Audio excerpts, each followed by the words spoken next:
Welcome. This is a video presentation of our case study on Hasbro Interactive.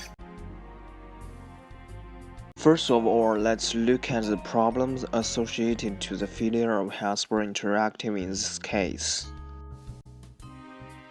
So we are going to analyze the problems into three dimensions. First, we will analyze it in the operational level. The radical expansion strategy through acquisitions and mergers by Tom Desmarais is an important reason leading to the failure of Hasbro Interactive. In the financial level, one thing we should be aware of is its poor cost control system. The overtrading leads to dramatic access to the previous budget line, so it probably has a poor cash flow, resulting to a high financial risk. In the human resource level, hiring difficulties and loss of important staff are two of the main reasons. Also, the personalities and characteristics of the key people are very important, and we will talk about it in the next part. So why did these problems arise? The following are main causes of the downfall. In the risk issue, it's obvious that in this case, Mr. Desmarais' risk-seeking, aggressive strategy and lack of competency in finance and planning play a very important role to the failure of Hasbro Interactive. In terms of management issue, Mr. Hasfeld's passive management style is also an important problem. He just delegated too many things to other people. Then it comes to the communication issue. There are conflicts as a result of different organizational cultures values. Then we got to identify the relevant people's personalities through the trace line. Tom Desmarais, the former president of Hasbro Interactive, actually is an extroverted guy because he's good at activating others' enthusiasm for futuristic ideas, and he's very ambitious with great leadership. Mr. Hasfeld is well liked by everyone in the organization, but it seems like he doesn't have the necessary management skill to run the company. This could be because he was given the position of CEO as someone from Hasfeld's family, and he had to take over unexpectedly, not because it was his desire. This may be the cause for his inactive involvement in decision-making of Hasbro Interactive. A.I. Verachia, the president and CEO of Hasbro Interactive, actually is not as aggressive as Tom Desmarais. In this case, he maintained a concerned view that the long-term goal should be set as $300 million instead of $1 billion. Herb Baum, the former president and CEO of Hasbro Interactive, obviously is an extroverted guy and admires the capability and the leadership of Tom Desmarais, but finally he left the company, and I think it's just not to the business of Hasbro Interactive. The last person is Jackie Daya, the Senior Vice President Corporate Finance. It seems she's also introverted and conservative, thus she may have a conflict to Tom Desmarais in terms of the strategy. Let's take a look at some of the key interpersonal interactions. Mr. Hassenfeld admired Mr. Desmarais' creativity and capability, making him head of Hasbro Interactive. Mr. Hassenfeld outsourced leadership in an attempt to bring a new perspective to Hasbro Interactive. Mr. Baum was given a lot of authority and latitude. However, he left to become CEO of Dial Corporation as he wanted to return to a position of full control.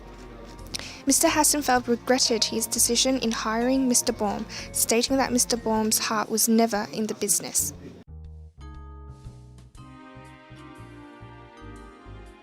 There was conflict over Ms. Dyer's conservative and Mr. Desmarais' aggressive management styles, as Ms. Dyer presented a more realistic financial outlook for Hasbro Interactive, which was negative. Mr. Desmarais felt her changes were a divisive influence that dampened employee morale and creativity.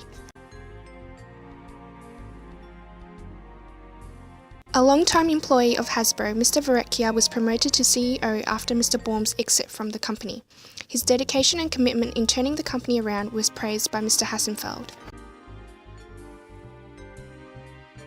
Now on to team dynamics. Although Mr. Dusenberry had a lot of internal support and was praised by the executives for his strengths, he was also noted for his weaknesses in finance and operations, which was a contributing factor to Hasbro Interactive's downfall. Additionally, Ms. Dyer's tightening of controls at Hasbro Interactive made Mr. Dusenberry lose confidence in the corporates. Cultural and power issues, pressure from corporate officers to become more aggressive in raising revenue targets and an ambitious growth plan of reaching $1 billion within 3 years encouraged risk-seeking behaviour amongst employees, as Hasbro's management became focused on achieving financial targets. The multi-unit business structure and lack of oversight at Hasbro created silos, which led to ineffective communication between departments. Mr. Hassenfeld acknowledged that there were too many egos within the company and that greed became the mentality. Mr. Dusenberry commented on the power struggle present at Hasbro Interactive, from existing as an independent company prior to 1999 to being totally controlled by corporate after 1999.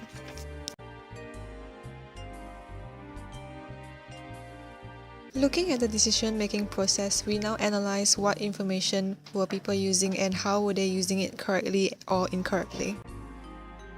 Two successful decisions by the organization were made at the start and at the end of Hasbro Interactive division. Firstly, Hasbro handled the product packaging and provided aid through their marketing team, mitigating any problems that may arise from the wrong disseminated information to consumers. Secondly, the sale of Hasbro Interactive division showed that Mr. Verrecchia was able to recognize potential threats when people were moving away from computer screens and back to traditional games.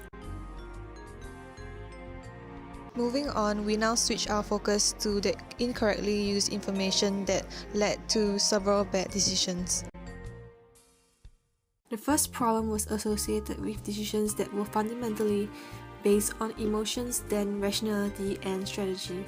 Without planning ahead, Hasbro invested millions in development of virtual reality headgears that were ultimately not affordable to consumers.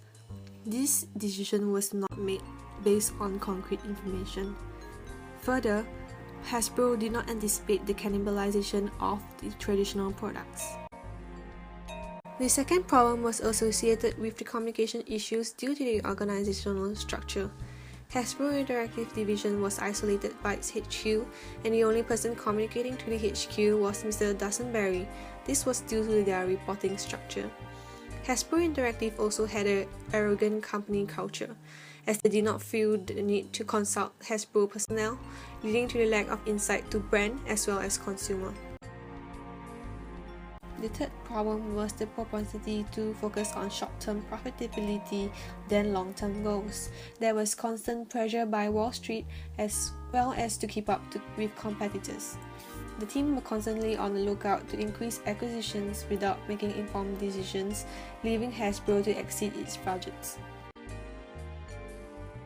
As a result, some of the emotion experienced were the feelings of lost confidence. This is due to the loss of independence from tighter controls on Hasbro Interactive, constant revision in financial projections, lowered goals, lowered prices of products, and the constant missed deadlines by Hasbro Interactive development team. Additionally, there wasn't a clear roadmap in place. Further, there was a dampening of the innovation and creativity by employees, and thus all of this conclusively developed job anxiety among employees as well as key personnel. So how to ensure that these problems don't reoccur? Well, here are some recommendations. A good manager must be a great leader, but having many followers of their vision implies a great responsibility to have the skills, knowledge, and capabilities to understand the viability of carrying out that vision. Knowledge on conducting a financial analysis, for instance, is essential as it shows the reality of the situation of a business. Seen as such, financial management is one of the most important practices in management. It is not to say that the first option is to let go of good leaders with skill gaps. Development is one of the tools with which HR can offer support to close those gaps and succeed at efficiently implementing business goals. Another recommendation is to consider hiring new personnel in top management, a more active approach.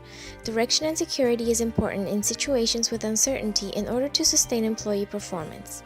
Research conducted by Gallup finds that great managers have essential talents.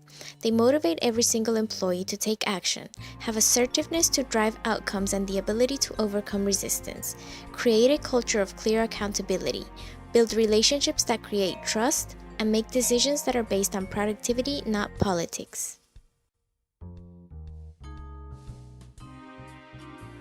In companies where a disparity is created between head and division on how to run the business, it is recommended that HR focuses on creating a strong organizational culture to remind employees that they are all working towards the same vision and have the same purpose to achieve. The culture determines how employees describe where they work, how they understand the business, and how they see themselves as part of the organization. Culture is also a driver of decisions, actions, and ultimately the overall performance of the organization. An article on organizational culture identifies certain attributes that are desired to form a strong culture, such as change and adaptability to change, teamwork, trust, and integrity.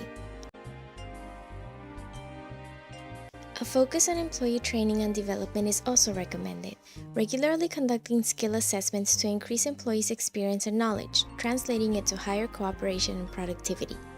In terms of the performance management and reward system, a recommendation is to implement a 360-degree feedback, a system in which people from all levels of the organizations contribute their input on a person's performance and behavior, allowing employees to gain a more thorough understanding of their impact on people they interact with every day. It also fosters an environment of teamwork and trust.